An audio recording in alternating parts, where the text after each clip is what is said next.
good, man? It's your boy Dapa Don. I am here. Rey Recordings, my dog Rizzy Rey. I'm here. Sour Crowns episode, baby. You know you had to have the boy with the green on here, you know what I mean? Sour Crowns episode 2. Your boy Dapa Don. Alright, welcome back to Sour Crowns. I'm Rizzy Rey. We're in Rey Recordings here with different views, G Clues. We got my boy Dapa Don in the cut today, bro. Tell them who you are, bro. Man, I'm fucking Zeus, my nigga. I am Thor. I am Captain America, Iron Man, Tony Stark, all rolled in one musically. You know what I mean? I'm that motherfucking rapper, singer, songwriter. Been in the pen of some of your favorite artists. You know what I mean? And I've done features and tours, all that shit. I'm just the motherfucking total package. I'm gonna just keep it a buck. I'm feeling myself today. We ain't even had this edible yet. But I'm gonna tell y'all motherfuckers, I am truly that nigga. Word, hell yeah, bro. We about to take some of this.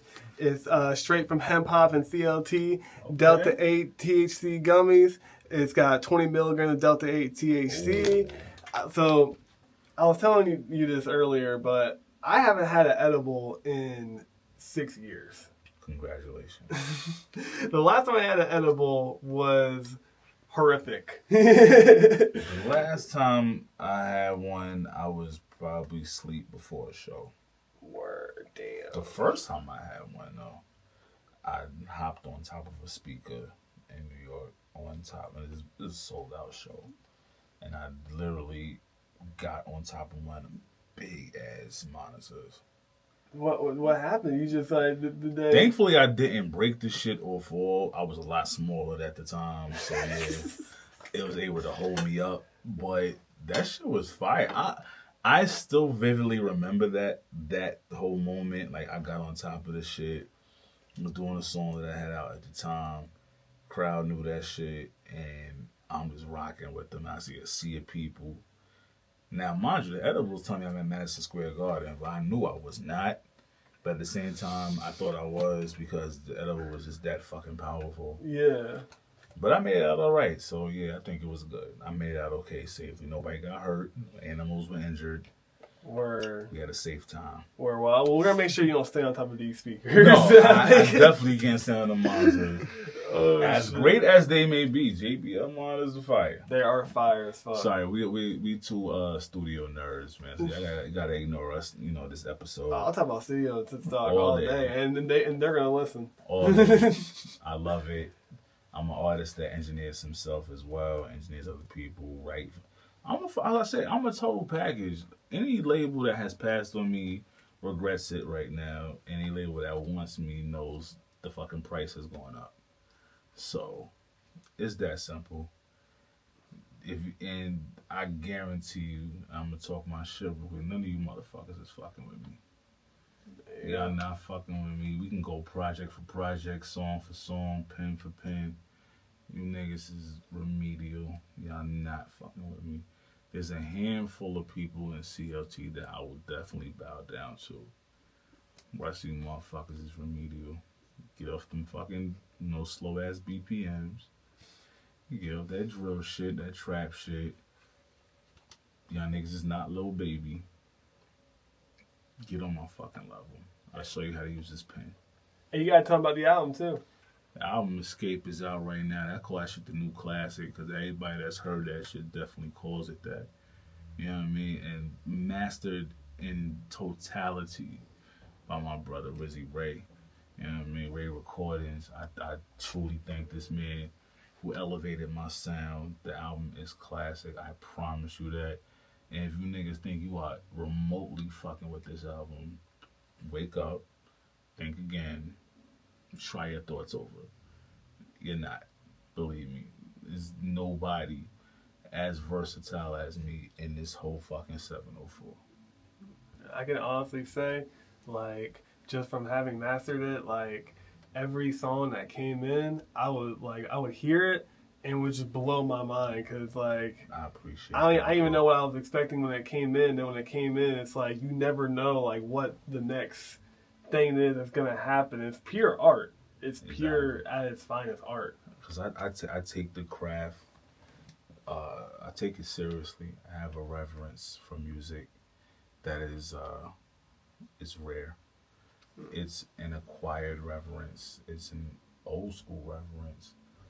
Being a kid who was raised on not only rap but had several influences from my cousin who I say is responsible for the hip hop side of me, the hip hop, the reggae side of me. That's all my cousin because it's all you listen to. Listen to all the Wu Tang shit, Big, Jay, Nas, Rakim, Kane, and this is a versatile motherfucker. Like he not super old, but this is what I was growing up around and hearing him listen to this stuff. So I'm talking about NWA, even the Beasties, motherfucking, Cool G Rap, all that shit, and then even going out west with early Pac shit and Raz Cats, and then later on finding my own musical taste as far as hip hop. Whereas I had affinity for Scarface.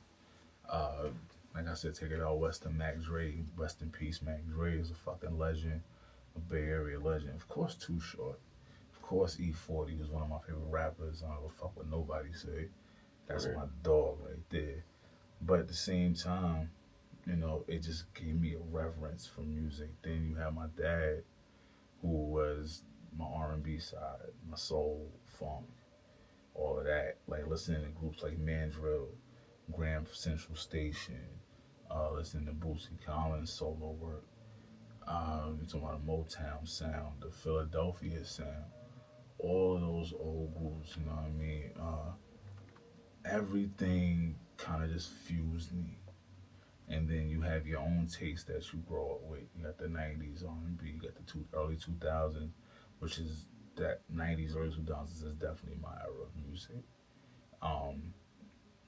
Jodeci is still like one of the greatest groups ever to me. You have Jewel, you have, of course, Boyz II Men, of course, New Edition, or the Goats. And this is all the souls, the R&B side of me, whereas I'm finding artists on my own at this point, like a Remy Shand or motherfucking Kim, like people that I'm gravitating towards, just finding my artistic way, That was one of the biggest things. And then, as you get older, you start to venture out and play around with cannabis. Word. And kind of just elevate your mind to another level, like Rico Wade of rest in peace, Rico Wade, formerly of Organized Noise, would say you hear everything in the music. So before I even started making music, I started hearing everything in the music. One thing I would like for them to know about me is that I truly live this shit.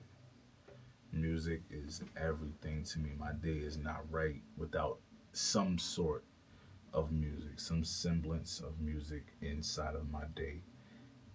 It is not. It's not a day without music. Now, of course, if you want to incorporate cannabis, this is also why we're here, as well as the music.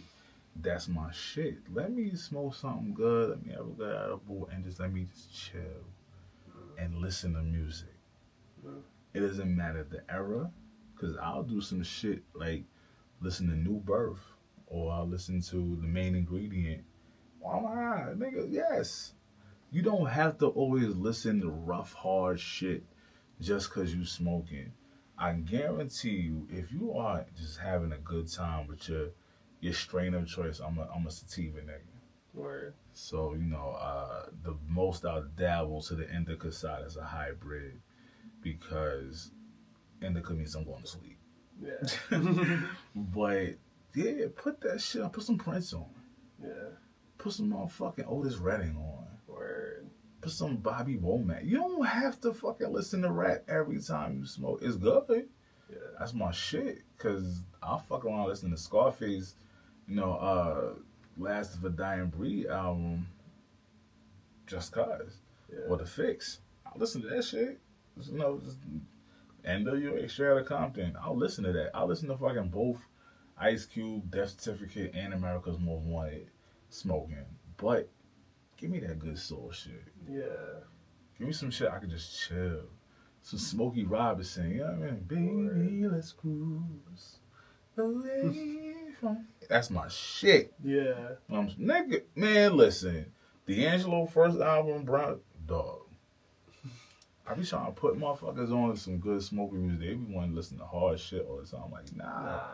You gotta smooth it out, man. You gotta with some like soul to it, and like with some like real like authentic emotions and shit, and like. See, Ray, you get it, bro. That's why you my dog. I definitely get it, bro. Like that's why you my dog. Especially because a lot of those like instrumentals were made by hand too, so there's just something about them that just hits different, and the analog just hits different. Like I got some vinyls. I got a little bit of a vinyl collection. So I like the way the warmth sounds on the vinyl, and I listen to bullshit. Is the best warmth you would ever have on a record. Shout out to Phil Spector, you know he's a fucking murderer, but the wall of sound, that's another gift musically that we've been given. That wall of sound shit. Like, listen to fucking Ron X. Listen to, yo, you don't have to always. You know what? One of my favorite things to listen to, Nirvana. I like Nirvana. Yo, Kurt Cobain was such I want to say a prophet. Interesting. Musically, he saw beyond his years. No. And people like him, people like Pop, they knew their time here was short. And they used it to be a musical vessel while they were here. Kurt Cobain is definitely one of those people. Yeah. Definitely one of those people. I agree. Like, if you really read the lyrics that he wrote too, it's such a powerful shit that they're still like debating about to this day. Yeah. Like, it's amazing. The grunge movement would have been nothing without Nirvana, and I stand on that. Stand on it completely. Nirvana were the leaders of that grunge movement. Maybe someone came before them, cool, but no, even people, something as, I don't want to say trivial, but as popular as Smells Like Teen Spirit. Mm-hmm. Listen to the words. Yeah. It's about social disruption. It's about going against the system. It's about revolution. And that is not, and revolution does not reside in color. Right. This is a white man talking about revolution. Social disruption. And it's on point. People like him, people like I said, Pop, I think if they were still around today with all the changes in this world, the music would have been fucking amazing. Yeah. Amazing. Yeah. People like that are ahead of their time, and that's what I kind of view myself as. Word. I view myself as a throwback, but at the same time, I'm ahead of my time. I'm not afraid to be diverse. I'm not afraid to be eclectic. I don't need to rely on a whole project of drill beats. Same BPM, same kind of hook, same kind of cadence. It is fucking annoying. The people who do not reverence this craft annoy me. Because if you can tell me, oh, so-and-so was so old, I don't know that shit. What kind of fucking musician are you? You don't have people that were, part of the Motown sound or part of those early groups saying, I don't know who the fuck Quincy Jones is. I don't know who the fuck Ray Charles is. I don't know that shit because they reverenced and they knew it came before them. And that's why songs were so much more beautiful in that time, because it wasn't about, let me just have a 10-second intro and get right into the song. You had intros that were like 2 minutes long. And then you got to the song, because now you can embellish and make it beautiful. Motherfuckers don't reverence that shit, man. Everybody want microwave shit. I don't come from a microwave era. I don't. I do not. And I don't stray away from it. I don't condemn it. None of that. So when you combine some good ass fucking bud with some good ass fucking music, you gonna be in a good ass zone. Okay? Word. Well, shit, let's try this shit, Let's try it, because then you gonna have me go make some more shit tonight, man. I think so. These are like 2 different colors, so I guess they might taste a little bit two different. colors? What's the name of this company again? Hemp Hop. It's actually like right down the street from here. Why yeah. the fuck are these 2 different colors? What are you trying to do to me? I first discovered they had a strain there called Black Ice. Black? That's like the fucking car freshener shit? Yeah, and it was amazing. You want the light one or the dark one? I'm gonna go with the light one. Maybe the light means a little bit easier to deal with. I'm gonna take a little. They're gonna call me a pussy, but I'm gonna take a little ass nibble. I haven't had this shit in 6 years. We're gonna see what happened. He ate that whole thing like fucking crazy. We're gonna fucking see what happened. Okay, well, it's tasty. It is tasty. I give y'all that. Hemp Hop, this shit is tasty as a motherfucker. Yeah, it tastes really good. I like that. See, you gotta have a good taste in your edibles. It tastes like an orange. Right. Yeah. This one tastes like more like a little pineapple-ish. Pineapple? Okay. Yeah, but mine tastes like that. Mine tastes like orange juice, and then the aftertaste is like weed. Like it tastes right. Yeah. The initial taste is pineapple. After that, pineapple settle. It is motherfucking weed. It is all weed after that. They're dope. I fuck with Hemp Hop. That's where we got the last one. It was this blunt. It was like got like wax crystals. I am an advocate for marijuana. Look, you got fucking anxiety issues, you got depression and shit, whatever the fuck. Smoke some motherfucking weed. Facts. Take your meds though. PTSD, I ain't gonna say don't say don't take your meds, but take your meds. But smoke some fucking weed with that shit. See what it do for you.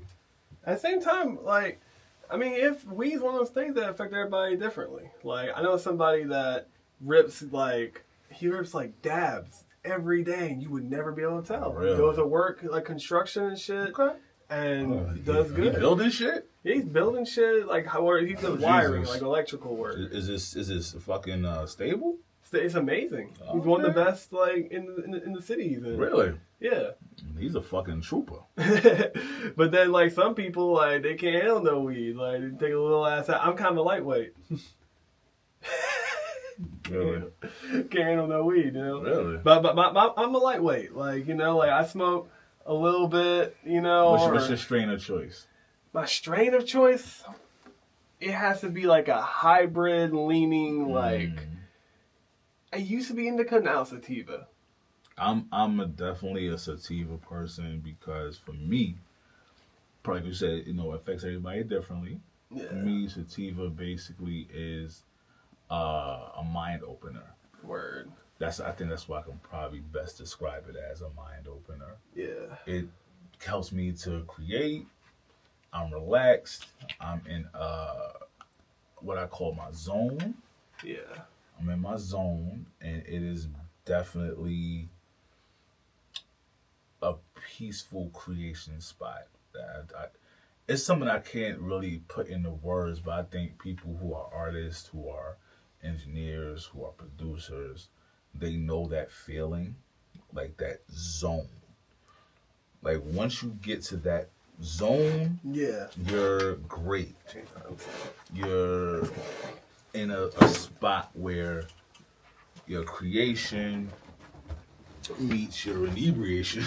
Yeah. But it's not in a negative way. Right. It kind of opens up things. You're not afraid to try certain things. You're not afraid to open yourself up because sometimes we hold ourselves back, and I'm very guilty of that. The last few records I've been spending, creating and leaving in the vault have been very bearing my soul type of records. And I had a talk, and I asked, am I not exposing myself enough? We tend to hold back as artists. We tend to not want to, lift the veil, let people see our weaknesses, let people see our traumas, because we thinking let's just get a hit. And I've been challenging myself to go deeper, to talk about things I've been through, which I already do, but on a more personal level, attack my demons, attack my traumas through music. Yeah. And that's what I've been aiming for. Even the track you sent me, it kind of spoke to me right away. Yeah. It spoke to me in the sense that, and like I ain't high yet, so I don't want y'all thinking I'm talking like high talk. But it spoke to me in a sense where like it made me feel okay Yeah. to talk about certain things. Word. If one thing I love for a producer to do is invoke emotion out of me. Because if you invoke emotion out of me, what we make together is a marriage, so we have to make it work. So if you can invoke emotion out of me, and I'm pretty sure that's what you were putting into your music, it's like we just kind of circle back around and meet at the middle, and we've both done the same thing that we meant and set out to do. So like what you sent me, it just influenced me automatically to just talk about uh, things that I've been through, different traumas, different situations, just facing my demons. Like even in it's a line in the record, I said, you know, facing my demons, I'm down for the fight. Like I'm learning to become more comfortable with myself, and that's crazy to say as an artist because you just bare yourself to the world. But certain things I've always been scared to talk about. Word. Word. And that's what's up because like music is like therapy. It really is like for us as artists because I feel like creative people have a lot of things in them that just to kind of like it doesn't happen naturally, you know. Bro, it takes you time. can say the words, bro. We are all fucking crazy. We're all fucking crazy a little We're bit, you know what I mean? And some more than others, but we're all crazy. Yeah, I mean that's why creative people also get along so well amongst each other. Yeah, because it's like the regular world they feel very misunderstood a lot, and that's how I feel like my job as an engineer is I'm a therapist. I sit, I listen, I don't judge what you say. I love that. You know, we'll talk about it if you want to talk about it. If you don't want to talk about it, we're not going to talk about it. Like I'm hearing it, I'm listening, and I'm providing that for you to. So then when you hear it and it sounds amazing, it sounds exactly like how you thought it would sound in your head, maybe even better. Like it does something for you as a creator and as an artist where it's just like, wow, like my whole, like, I just solved my problem. You know, almost like in my head, like I've just moved past, it'll help you move past It's like you're working it out in real time. Yeah, right. You're purging in real time. It's like you go see a therapist. It's like when you go, and I'm definitely pro therapy. So Definitely. please, if you need to go, please go. It's helped me so much. I promise you, it works. You just gotta find the right fit. And I know I'm probably going off topic, but I hope somebody that does watch this episode hears that and understands it. And I'm telling you, please go if you feel you need to go. It's okay to not be okay. And if you need somebody to talk to, if you need somebody to help you manage medication, whatever it may be, please go. So, with that said, it's like you are purging in real time the things that you may have held on to, things that you may have struggled with. You're letting them go in the moment, in the music. And that's what I wish people who try to be great artists understand. This is therapy for a lot of people. They may not all make it, but at least they got their demons out. Yeah. They may not all be Jay-Z or 50 or whoever, Kendrick, whatever you may have, but they've gotten that out. And that can help somebody. Just because you're not in a stadium don't mean you can't help nobody as an artist. And that's another thing I'm going to talk to the artists that's watching this shit. Value yourself. Value yourself. Just because you're not on the Super Bowl this year or you're not on some fucking nationwide tour, you still are important. And that's something that I had to struggle with and I had to deal with. And I had to really make my peace with that. Yeah, I'm that nigga. Because you're not in somebody's fancy boardroom, which a lot of you niggas is just taking pictures that y'all paid for. I think I don't know about that shit. Now go in front of these fucking labels and they just let you take pictures in the fucking lobby. You don't know anybody at these fucking labels. I want you motherfuckers to stop doing that shit. Value yourself. Value yourself and smoke some fucking weed, man. Like, for real. Come back to earth and just know that you are valuable because you have a gift that everybody in this world does not have.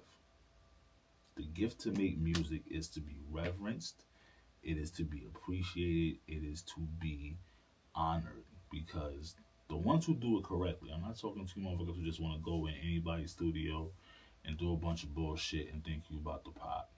And I'm not talking to engineers who just push buttons because I hate you niggas too. An engineer is also a producer on the record. You produce the record with thought. If you just push a bunch of buttons, I hate you. And I want you to know I hate you. And I will never fucking work with you. Ever. But yeah. Yeah. Well, there's a lot of fakers out here, man. A lot. A lot. It's fake producers, fake rappers, fake engineers. You know, like. I say get out the way. Get out the way. Cause You're at the clogging end, the fucking lane. Exactly. Because at the end of the day, it's like. It's like you said, music is to be reverencing, like the God-given gift to be, musically inclined. Not everybody has that. No, we're special, bro. Very. We are special. You special too, bro. Yeah. Like the special. way you can hear things in the music to master and make it sound just the way it needs to sound. That is a gift. Not everybody has that. Not everybody has the patience either. Right. That is a gift, bro. And that is to be honored. That is to be reverenced as well. Good engineers are so hard to come by. For sure. I appreciate that. So you are one of the good ones, bro. Thank you, man. That means the world to me. That means the world to I'm me, so man. serious. I really You are one appreciate of the that. good ones. I definitely mean the world It's to a me. bunch of fucking button pushers. And I call them button pushers because yes, y'all know how to engineer, but y'all just take these kids' money. I don't say there's a lot of younger artists. Y'all will take these kids' money, just press the fucking button. It sounds like shit, and you won't tell them. Right. You will not help nobody get better. This is what we owe ourselves as a music community. Charlotte has so much fucking potential to be in Atlanta, to be in New York, to be in LA. One thing we gotta do in this as a whole, and I'm still grateful that y'all welcomed me in to this musical fold in this scene here because I'm not from here and y'all welcomed me in, so I'm forever grateful. But what we have to fucking do is stand together. Definitely. Absolutely. Atlanta, that's why Atlanta's kicking everybody's ass for so many years because they stood together. There was not an artist that did not go through Gucci that popped in Atlanta. And that's something you can research for facts. That's very true. Understand? All you high-end DJs, you people who claim y'all connected to industry, y'all not doing this town a service because you're doing a disservice. Just taking people money, just having these low-level A&Rs coming, if they even A&Rs at all. Because I know the A&Rs that I respect. I don't respect no A&R who sit behind a computer all day. I respect the A&Rs outside in the field. That's what you're supposed to be fucking doing. Not sitting in your crib with your sweatpants on and just scouring TikTok for talent. You're a lazy motherfucker and I hope you die. But anyway, we gotta come together because a united front is an unstoppable front. And that's the problem that I see here. I do not want Charlotte to become another New York.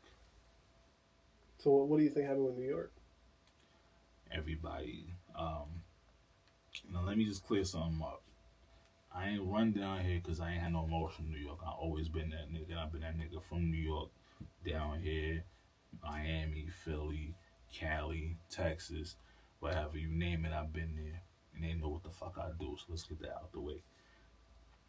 What I've always noticed is that we weren't together. Everybody's clicked up. So you have this side, you have this side, or these people running with these people. And also a lot of people, for lack of a better word, are dick riders. So, if somebody over here popping, let's go run to them and be on their wave and be with them and stand next to them like, yeah, that's my man. But as soon as they stop popping, we run into the next person over here. Word, yeah. How you motherfuckers in so many different crews? Yeah. You had no fucking loyalty, no code, no nothing. And I see the shit starting to formulate down here. I don't want it to be like that because there's way too much good talent here for that. Right. And these fucking so-called promoters who were just taking people's money to perform in front of a bunch of artists. Are you doing the groundwork to have these people fill your venues, or are you just trying to sell slots? Right. Are you selling slots, or are you trying to be an actual promoter? Right. Promoter means promote. It's not, you can't rely on just the artist to bring people in. Where are your people? Where are your supporters? Where's your base? So these $50 slot, $60 slot shows, and God knows, if I see another fucking hanging mic freestyle, I'm gonna fucking shoot myself. Stop selling people them shits too. Y'all selling a fucking hanging mic to people. This is why I smoke. Y'all niggas get on my nerves, man. It should be bothering me. Like, it should be just so sloppy, and I wish I could tell, but like, yo, y'all heading in the same direction, and it has not done nothing for the city. Because guess what? When the last time you felt New York been dominant musically? Keep it a buck. I feel like they're starting to have a wave. No, but you don't think the drill shit's a wave? No, they're not. That shit is so fucking temporary. Because when you listen to the whole project of some of these motherfuckers, and I don't care because I got niggas that, you know, manage these people or they're at labels with these people. I don't give a fuck. It's repetitive. It's boring. I don't want to hear the same BPM the whole fucking 20,000 track project you want to put out. Yeah. And think I'm supposed to be okay with it. How many times have you spun the block? How many ops do you fucking really have on a whole damn a whole album of this shit? Right. Not one song for bitches. Right.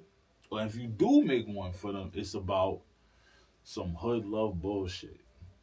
Right. Love songs stink nowadays, so I'm gonna leave it at that. I was actually gonna ask you because you had mentioned earlier when we were talking like Josie and Drew Hill, and I was just like, you know, in the '90s they used to be like singing in the rain for these girls, and nowadays they don't do that. I was gonna ask you what you think that is. Motherfuckers is too cool. They're too cool singing in the rain. It's too fucking cool to admit they miss a girl.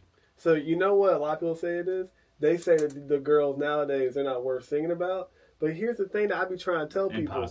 Impossible for one, and for two, these guys be complaining about how girls are nowadays. They've always been that way. It's never not been that way. Even your grandma was like that. Like everybody. Your grandfather had to have a fucking job and make some money in the house. Like you had to be. You got here somehow. Y'all think women are just about money now? It's been about money. Never not. The golden age of gold diggers was like the early 2000s, late 90s. Them bitches was wonderful. Nah, here's what I get into arguments about is that there was a study done on how many bodies the average like man and woman has of every generation. That is so corny. You want to know something funny? The boomer generation had the most. Like the men and women. Whores. They were whores. Our parents were whores. Our parents, our grandparents were whores, bro. Whores. And they complain about these girls now. These girls now, like, had the least amount. These motherfuckers like, they're running around fucking everything with no condoms. Because they hated condoms back then, the hippie era and the free love and all that shit. Oh, yeah, everybody had I'm STDs. surprised half of our family's dicks ain't fall off and shit because they was just doing a whole bunch of shit. You saw Forrest Gump, my nigga? Like, Jenny was fucking Jenny was fucking, like... Jenny was out here fucking. That whole bus full of dudes, like, dirty fucking, okay? Jenny is the devil if you ever really think about it. That's why she was taking the drugs. Right. And she died of AIDS. Settled down with Forrest when she got the fucking monster. Right. Like, and this fucking Rain Man ass nigga, he ain't fucking know she got the shit. You know what I mean? Like, nah, that whole era, them motherfuckers was wild. They was taking LSD and shit. They taking drugs I'm definitely afraid of. And that's another thing too. Like they be talking about like these girls nowadays so unloyal, bro. I was asking my mom about it. She was like, everybody used to cheat on each other. Everybody, they had multiple families and shit. Yeah, like several families across the fucking country. Like if you was in the military, or you was a ho-ho. Oh, I gotta go on a work trip, baby. I'll be back in a month. Then like you're over there with your other family. Exactly. You don't even know you got another family. So I need y'all motherfuckers to understand. Stop complaining about the women now, because at least these women got jobs. Facts.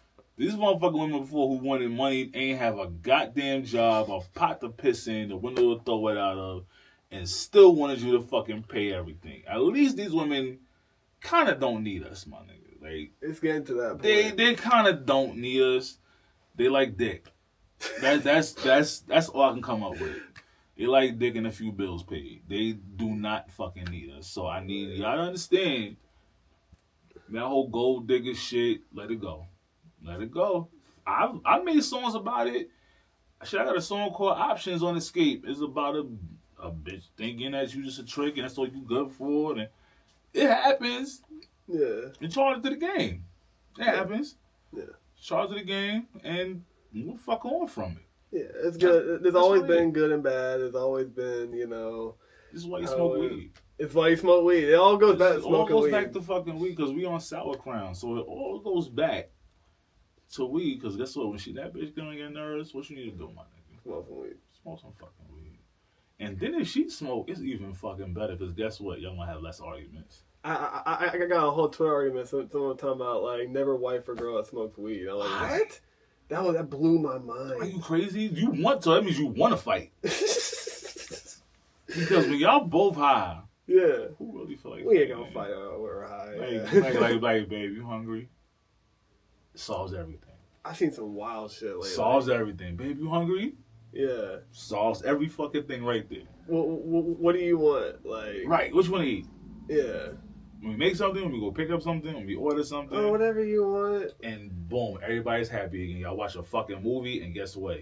Y'all good. You know, I started doing whenever she says, like, what do you, I don't know, what do you want? I just started picking something.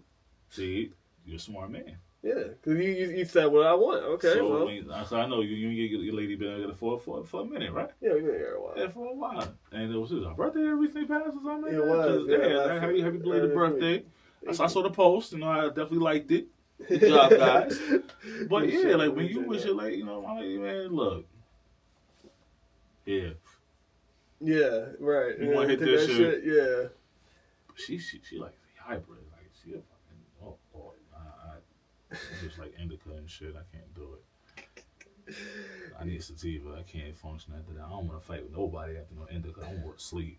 I don't want to do nothing else.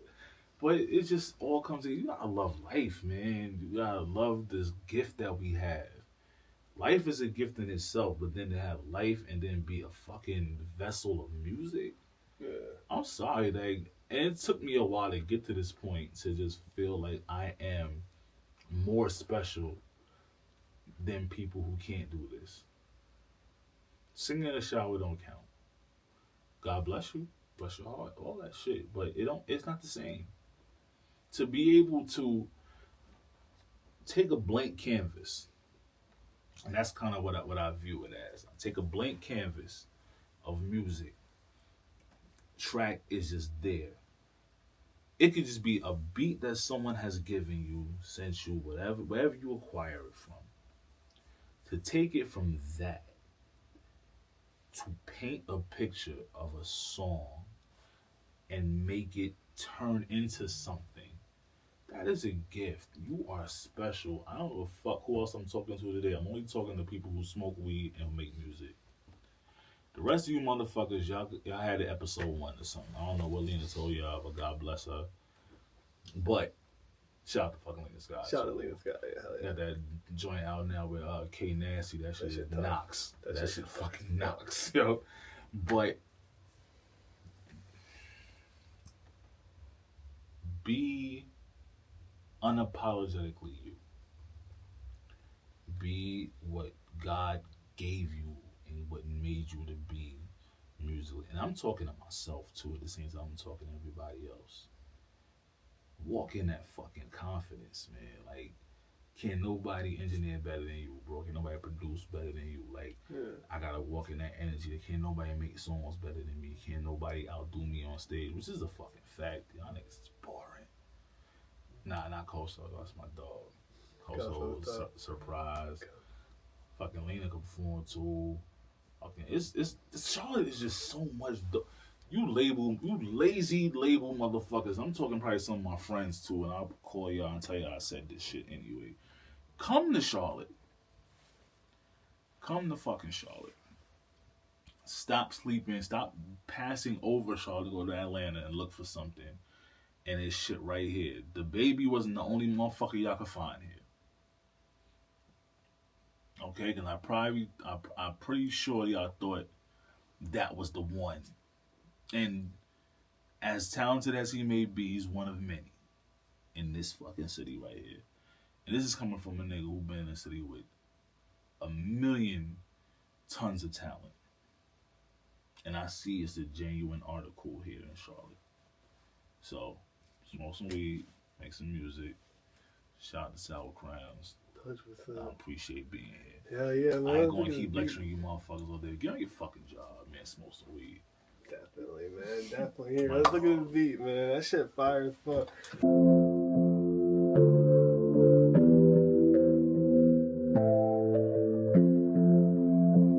I need you, Rizzy Rey.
Easy shit. Nah, Fendi. Let's have some fun, Ray. Let's see this. Come on. Let me get some of that magical Rizzy Rey mastering and mixing and engineering. Man, what's good? Alright, let's get it. Yeah.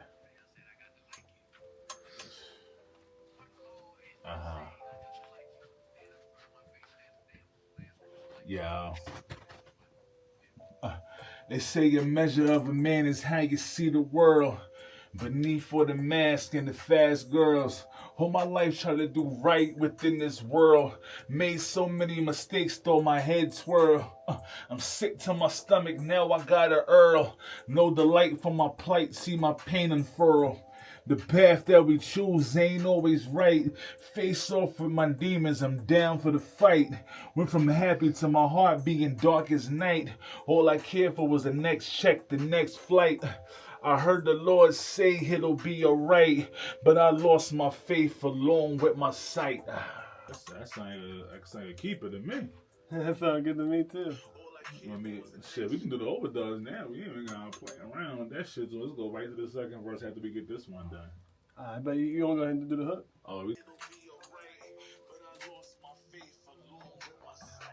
Next year I don't know if I'll be around. So for now I'm a king with this sour crown. Did it all for my fan, that's what you call a man. But I didn't sign up for life, such a scam. Next year I don't know if I'll be around. So for now I'm a king with this sour crown. Did it all for my fan, that's what you call a man. But I ain't signed up for life, man, it's such a scam. Around. So for now I'm a king with this sour crown. Did it all for my fan, that's what you call a man. Such a scam. Next year I don't know if I'll be around. So for now I'm a king with this sour crown. Did it all for my fan, that's what you call a man. For life, man, such a scam. Now you can do the second verse. I think I lost my way.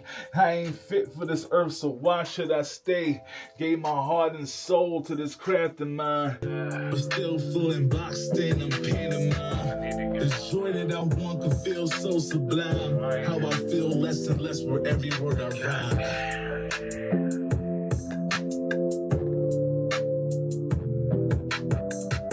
Next year I don't know if I'll be around. So for now I'm a king with this sour crown. That shit hard. Fuck.